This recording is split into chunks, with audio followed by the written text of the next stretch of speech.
Bueno chicos, buenas tardes o buenos días, depende del horario en el que estén viendo la clase del día de hoy. Vamos a repasar un poquitito, sé que este tema está más avanzado, pero vamos a repasar un poquitito sobre este concepto de la farmacología, que es la farmacocinética. ¿Sí? Primero, ¿qué es la farmacocinética? Y acá vamos a hacer un parate para analizarlo. Cinética viene de movimiento, ¿sí? Entonces, ¿qué es la farmacocinética? Es el movimiento que hace este fármaco, ¿sí?, dentro del cuerpo.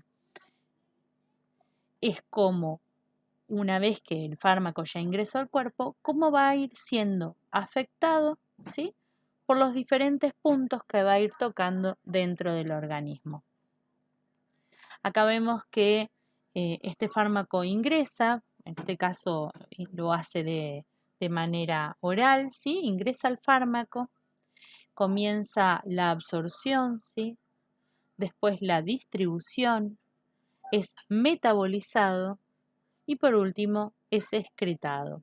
Y la farmacocinética justamente lo que estudia es cómo cada uno de estos puntos por donde fue pasando, fue atravesando este fármaco en el organismo, cómo el organismo lo fue afectando al fármaco para poder finalmente cumplir la función deseada.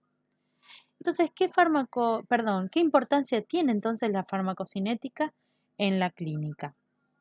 Bueno, entonces decíamos, ¿por qué la importancia o de qué deriva la importancia de esta farmacocinética? Vamos a empezar entonces a analizar un poquitito estos procesos que realiza este camino y proceso que realiza el fármaco, ¿sí? Vamos a empezar entonces con la absorción. ¿Y a qué le llamamos absorción? La absorción es el paso que va desde donde el fármaco es aplicado o por la vía que es administrada, ¿sí?, hasta el lugar donde comienza la distribución. Es decir, que la absorción no es el lugar donde yo voy a introducir el fármaco y quiere decir que ahí se absorbió, perdón. La absorción va a ser el momento en el que este fármaco, sea de la vía por la que haya llegado, es absorbido para ser después sí distribuido a través de la circulación. Entonces, para que se dé esta absorción, el fármaco va a tener que atravesar varias capas y lo va a hacer de diferentes maneras. Ahora vamos a ver cómo. Puede hacerlo de manera pasiva, ¿sí?, que es a través de gradiente de concentración, ¿sí? La forma pasiva puede ser directamente como gradiente de concentración, sin necesidad de ningún elemento, pasa directamente el fármaco a la célula y por difusión, ¿sí?, facilitada, va a ser cuando hay una proteína que ayuda a este fármaco a ingresar. Sigue siendo también por gradiente de concentración, por lo cual no hay consumo de energía, pero dentro de estas tipo de difusiones que serían cuando es por gradiente de concentración, tenemos la forma pasiva, como les decía, que pasa directamente, y la forma facilitada, que es a través de una proteína que le permite el ingreso a la misma. Otro de los mecanismos también activos que vamos a tener para el transporte, para el pasaje de este fármaco, es la endocitosis y exocitosis, ¿sí? Como vemos en el gráfico, ¿sí?, la endocitosis es el momento en el que esta partícula es encapsulada, como podemos ver acá, hasta lograr su ingreso, ¿sí? Y en el caso de la exocitosis es el proceso inverso. Este tipo de absorción o de modelo de transporte es el que van a utilizar partículas más grandes, ¿sí?, y más pesadas. Por eso requieren este tipo de encapsulamiento. Estos procesos, tanto el de transporte difusión facilitada y el de transporte activo que necesitan esta proteína específica, es el que más van a elegir la mayoría de los fármacos. Lo que hace esto es que no solamente tenga que ser específico de determinados receptores, sino que además sea saturable, por lo que y competitivo, ¿no? Entre ellos hay fármacos que van a querer el mismo proteína transportadora. Entonces, lo que hace esto es que genera a veces la posibilidad de que algunos fármacos demoren más en ser absorbidos, ¿sí? ¿Por qué? Porque al estar saturados tienen que esperar para poder ser absorbidos por la proteína específica para poder ingresar. Por todo esto que estábamos viendo, la absorción va a depender de algunos factores como de la concentración de este fármaco, de la superficie de absorción que tenga, ¿sí? Entonces, en esto estos elementos van a interferir, ¿sí? Sobre esta velocidad de absorción del fármaco. Y otro elemento muy importante en esta velocidad de absorción va a ser qué tan vascularizado esté esta zona donde estamos realizando esta primera aplicación.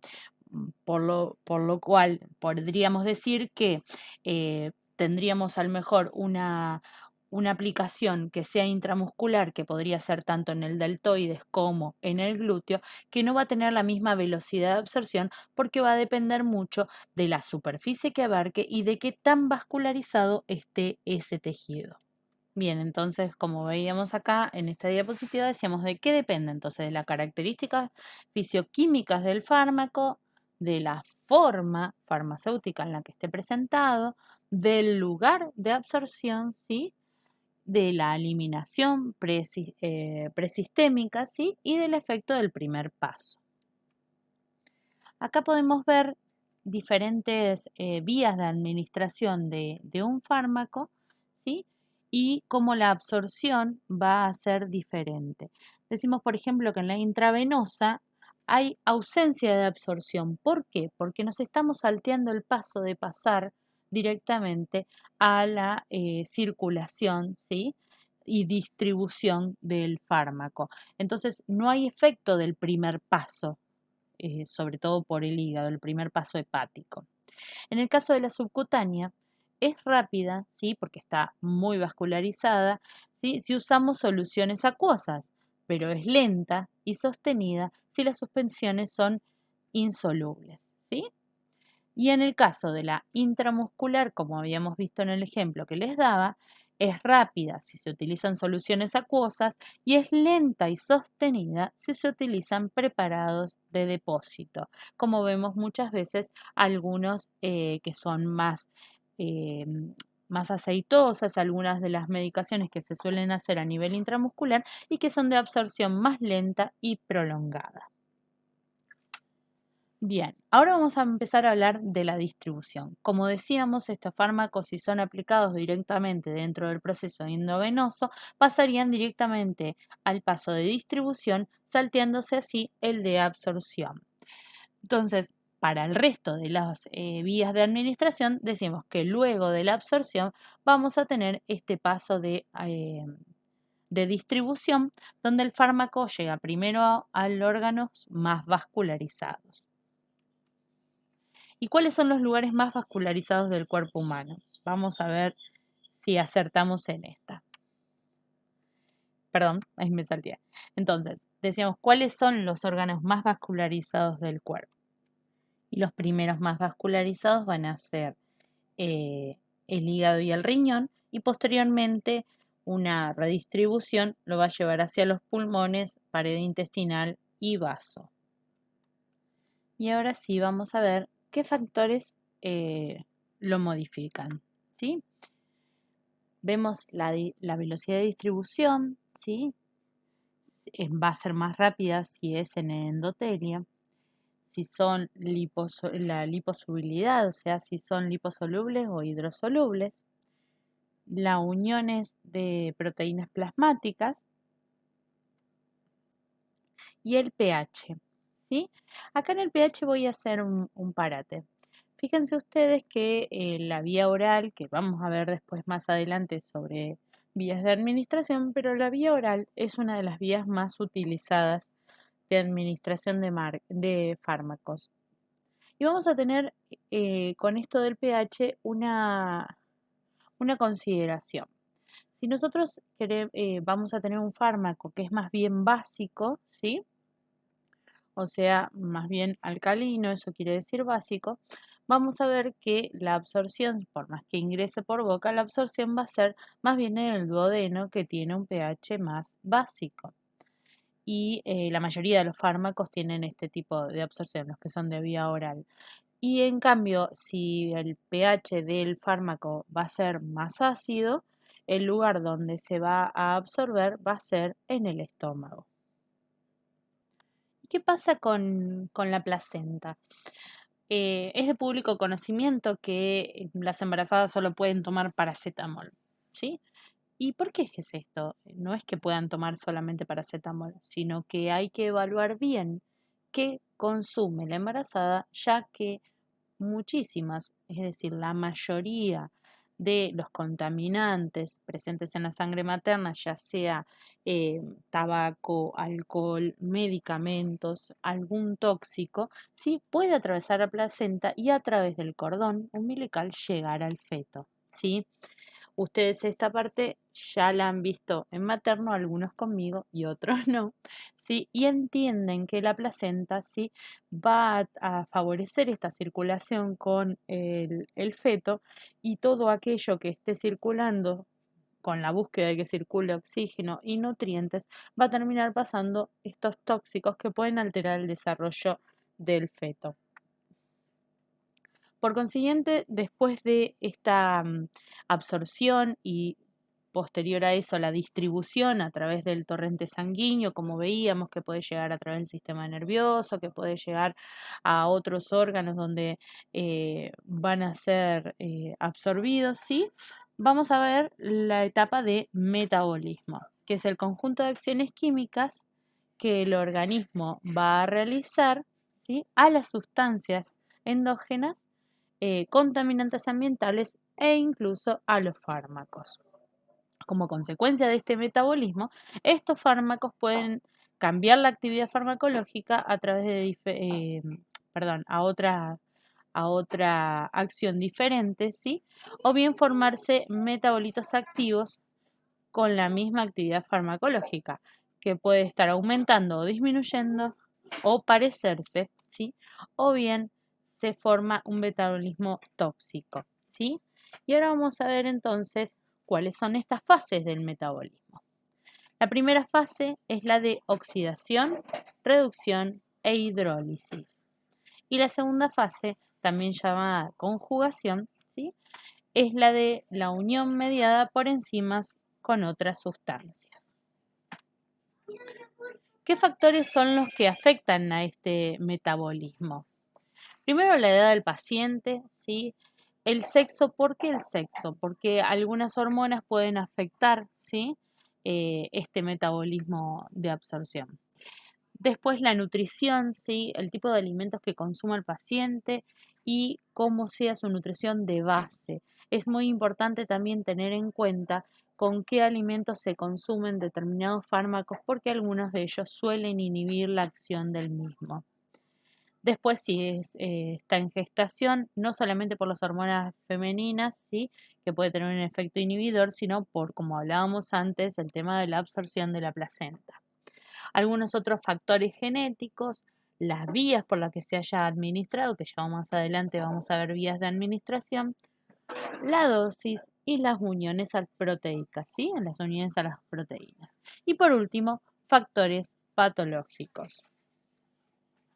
En el caso de la excreción, ¿sí? La excreción consiste en la salida de este fármaco, ya sea metabolizado o inalterado, ¿sí? Puede haber pasado sin que sufriera ninguna alteración. Las vías más importantes de excreción van a ser la renal y la biliar, pero también se produce en eliminación por medio pulmonar, de la saliva, sudoración o a través de la leche materna. En la excreción renal, perdón, como veíamos, esta excreción renal es la principal fuente de salida del fármaco del organismo. Y está compuesta por 3 pasos: la filtración glomerular, la secreción tubular y la reabsorción tubular. Por esta vía van a excretarse fármacos que se encuentren tanto de forma libre o asociados a proteínas, pero que tengan bajo peso molecular. Los de alto peso molecular van a preferir al hígado. La secreción tubular es la que va a preferir el pasaje activo o de forma pasiva también, y va a eliminar la fracción libre, ¿sí? O tanto como la unida a las proteínas. Pero bueno, hay que recordar que este transporte puede saturarse. Y por último, a través de la reabsorción tubular, estos pueden volver a entrar nuevamente en la circulación sistémica mediante la difusión pasiva, ¿sí? Eh, pero en el caso de la reabsorción pasiva de sustancias ácida y básica, va a depender del pH del medio en el que estén. Como segundo órgano de excreción tenemos la excreción biliar, que como decíamos va a ser la preferida por fármacos de mayor peso molecular. Entonces estos fármacos van a ser eliminados por la vía biliar y eventualmente por las heces. Existen otras dos vías de eliminación que van disminuyendo en importancia en relación a las anteriores. Una es la respiratoria, ¿sí? que, que por ser tan vascularizado puede producir una excreción de este fármaco por vía respiratoria. Y por último, la leche materna, que el fármaco es muy escasa la cantidad de eliminación, de excreción que vamos a tener por esa vía, pero sí en madres lactantes, en el caso de que la medicación que consuma la madre sea altamente tóxica o en grandes cantidades, puede llegar a afectar al niño. Otras vías de excreción que se podrían nombrar que carecen de importancia pueden ser las lagrimales y las por sudoración. Bueno, chicos, espero que les haya servido. Seguramente la semana que viene van a encontrarse con el profe que definitivamente va a tomar la materia y puedan continuar adquiriendo los conocimientos de esta cátedra. Espero que les sirva y nos encontramos en el chat.